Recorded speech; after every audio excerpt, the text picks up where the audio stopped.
Olá, faz um tempo que eu não gravo nenhum vídeo, hoje é dia do irmão, então esse vídeo é em homenagem à minha irmã que me pediu esse tema, ela que me pediu, que é para falar sobre prevenção de alergia.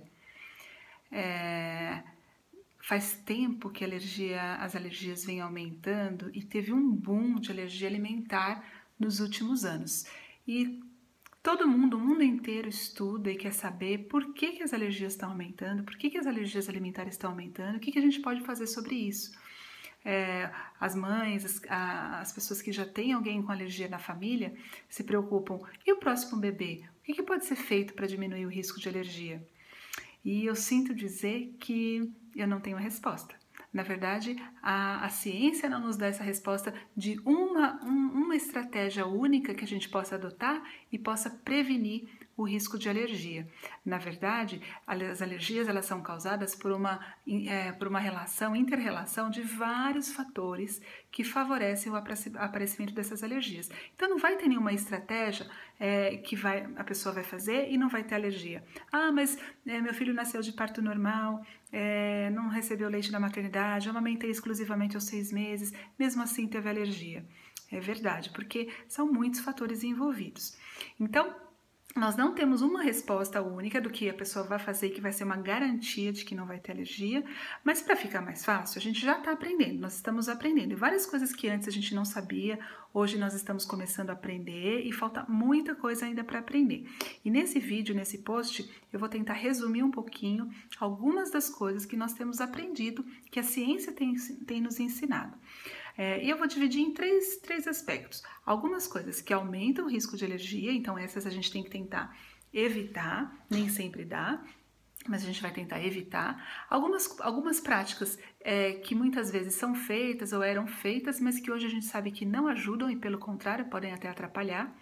E algumas coisas que são muito boas, que ajudam, que deixam o corpo do bebê, da criança, mais propício a estar pronto para tomar a decisão certa entre o que deve desenvolver alergia e o que deve aprender a tolerar. Na verdade, nunca deve desenvolver alergia, mas como aprender a tolerar as coisas estranhas, as proteínas estranhas, que é o caso dos alimentos, que são proteínas estranhas. Então, essas três categorias, no que aumenta o risco, algumas coisas, por exemplo, parto cesárea. Não se sabe bem se por causa da prematuridade ou se pelo parto cesárea o bebê é colonizado menos por uma bactéria boa, que é importante para estimular o sistema imune, que são os lactobacilos. Então, parto cesárea aumenta o risco, uso frequente de antibióticos no primeiro ano de vida, até quando precisar, deve usar, mas de forma muito cautelosa, muito criteriosa. Não usar por qualquer resfriado, por qualquer dorzinha, qualquer febre, usar de forma muito criteriosa.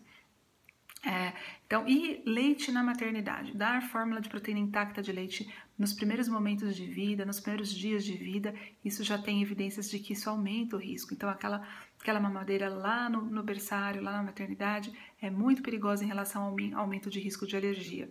Essa complementação, existem algumas razões médicas que às vezes é importante, mas ela não deve ser feita de forma rotineira, como muitas vezes nós vemos que é feita. Agora vamos para outra categoria, que são as coisas que não devem ser feitas, assim, que não ajudam a diminuir risco e que muitas vezes são feitas por um medo. Se tem tanto medo da alergia que se tomam algumas atitudes, como por exemplo fazer dieta de restrição durante a gestação e durante a amamentação. Isso já foi mostrado, provado que não diminui o risco e, pelo contrário, pode trazer vários prejuízos à saúde tanto da mãe quanto do bebê. Então, dieta na gestação e na amamentação, não faça. Outro ponto em relação fora a dieta é o medo do bebê desenvolver alergia, retardar demais, antes a gente até orientava, existia uma recomendação das sociedades médicas para a gente orientar a retardar os alimentos mais alergênicos para depois de 2 anos, alguns alimentos até depois de 3 anos de idade é que a gente faria a introdução pelo seu potencial alergênico. Hoje a gente sabe que isso não ajuda, não diminui o risco, retardar, adiar por causa de medo de alergia e, pelo contrário, alguns estudos sugerem até que retardar demais pode aumentar o risco. Então, o que hoje é recomendado? Aleitamento materno exclusivo até os 6 meses e após os 6 meses começa a introdução dos alimentos sólidos e podendo introduzir inclusive os mais alergênicos. Não há diminuição de risco com o retardo. O que a gente não sabe é se introduzir um pouquinho mais precoce, se isso poderia ajudar ou não. Isso tem estudos com alguns alimentos, mas nós precisamos aguardar novos estudos.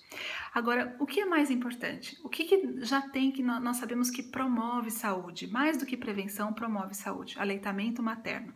Então, a prática que nós mais devemos incentivar nos bebês, pensando em saúde, pensando em promoção até mesmo de alergia, é o aleitamento materno exclusivo por pelo menos 6 meses e manter esse aleitamento durante a introdução alimentar por pelo menos 2 anos ou mais se necessário, ou conforme a mãe e o bebê estiverem ali nesse acordo e estiver bom para os dois. Então, o aleitamento materno exclusivo, ele tem, por pelo menos 6 meses, tem vários benefícios à saúde que vão muito além das questões nutricionais. Tem benefícios psicológicos, imunológicos, prevenção de várias doenças, tanto na infância quanto na idade adulta, não só de doenças alérgicas. Em relação à alergia, mesmo que ainda não tenha sido comprovado uma diminuição de risco de alergia, especificamente de alergia alimentar, se mostra a diminuição de risco do desenvolvimento de outras alergias, como por exemplo a dermatite atópica, que é uma doença que é muito comum nos bebês. Então, em resumo, mais do que nós pensarmos em prevenção de uma doença, é importante nós pensarmos em promoção de saúde. E nesse sentido, se a gente for olhar todos os estudos que têm mostrado resultados em relação à prevenção, o que a gente aprende? Que quando a gente busca e tenta fazer aquilo que é o mais fisiológico, o mais natural, normalmente é o que dá certo. Era essa a dica de hoje. Obrigada, tchau. Valeu, minha irmã.